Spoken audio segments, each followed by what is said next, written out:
Galaxy Quest. Now that's a movie I remember. Unfortunately, we probably can't remember it the same way, knowing certain things that happened. Maybe not as bad as something like, say, God Bless America, but things all the same. On one hand, I remember loving this movie when it first came out, and it's one of those movies that, while I didn't exactly quote it into the ground like movies like Kung Pao Enter the Fist or anything with Monty Python in the title, I'd say in terms of my favorite comedy movies ever, Galaxy Quest definitely earned a spot at my table, and I'm not sad to see that it stayed there all these years later. I still have the DVD somewhere, in fact, and I should probably look into digging that up. On the other hand, it features Tim Allen as the lead, and as we all know, Tim Allen voted for the Red Party, and that just will not do in society. Everybody knows you vote for the Blue Party, you know? You vote blue no matter who. Unless it's Bernie Sanders, in which case you're doing it wrong. Vote blue no matter who else. I'm gonna get so much hate mail for this.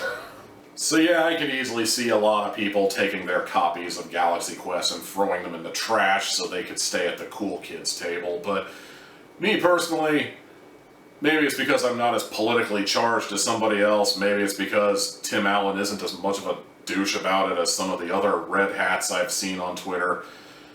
You know, the 3 or 4 that are still left, but at the same time, I don't know, I'm just capable of separating the film from the actors, I guess, because I'm still able to see this movie for what it is in 2021, where everything is politically charged and everybody is angry because you don't agree with me 100% on everything. I see Galaxy Quest as nothing more than a harmless little comedy about actors being thrust into the role of having to crew an actual spaceship as opposed to the one that was made in a Hollywood basement. Insert Red Hot Chili Peppers joke here somewhere. I can't think of a good way to incorporate Californication in there anywhere, other than that line about space may be the final frontier, but it's made in a Hollywood basement.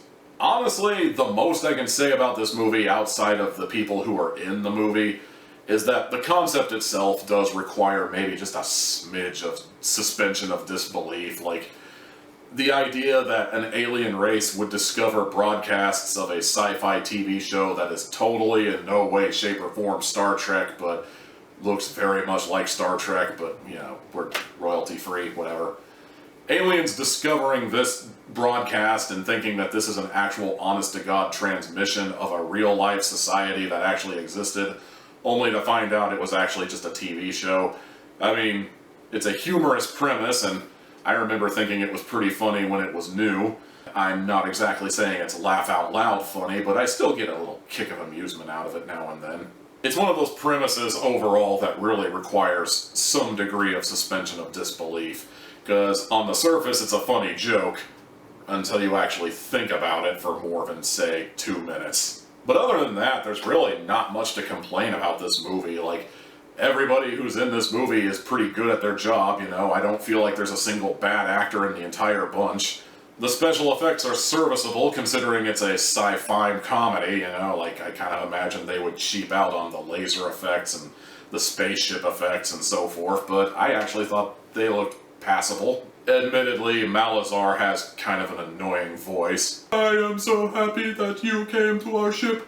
I am looking forward to you destroying our enemies on our behalf and helping us to further prosperity. Yeah, for the people who don't watch my audio drama review playlist, I have kind of a thing about voices, and annoying voices tend to not matter a whole lot in movies because, you know, you have visuals and you have other things going on, whereas with audio dramas, all you have are voices.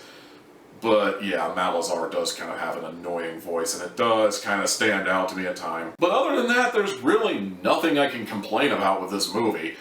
I still enjoy it even to this very day. It's probably one of my favorite sci-fi comedies, and on that note, I give it 3 hats out of 4.